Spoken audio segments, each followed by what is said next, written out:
Magandang araw, Pilipinas! Low pressure area at ridge ng high pressure area. Yan ang dominant weather system sa umiiral ngayon sa loob ng Philippine Area of Responsibility. Paano kaya nito maapektuhan ang lagay ng ating panahon sa mga susunod na oras? Narito ang forecast para sa iba't ibang lungsod ng bansa.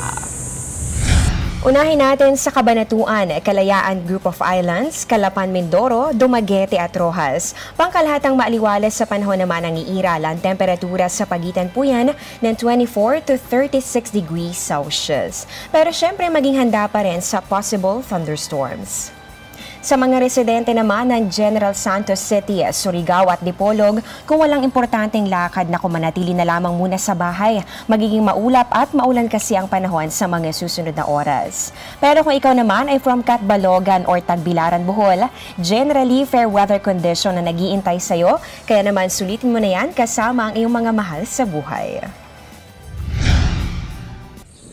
Samantala, mapaumaga o mapahapon, nakuramdam na ramdam na natin ang init ng panahon.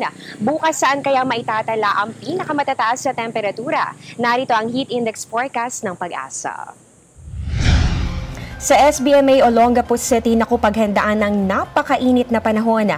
Ang pinakamataas na air temperature aabot ng 35 degrees Celsius at katumbas po nito ang heat index na 37.1 degrees Celsius. Sa Tuguegarao City naman, 36.5 degrees Celsius ang posibleng maramdaman ng mga residente.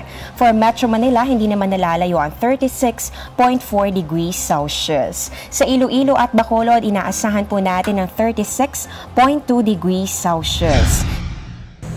At yan muna ang latest. Ito ang Panahon TV kung saan walang pinipiling panahon ang pagbibigay impormasyon. Ako po ang inyong weather lover, Amor La Rosa.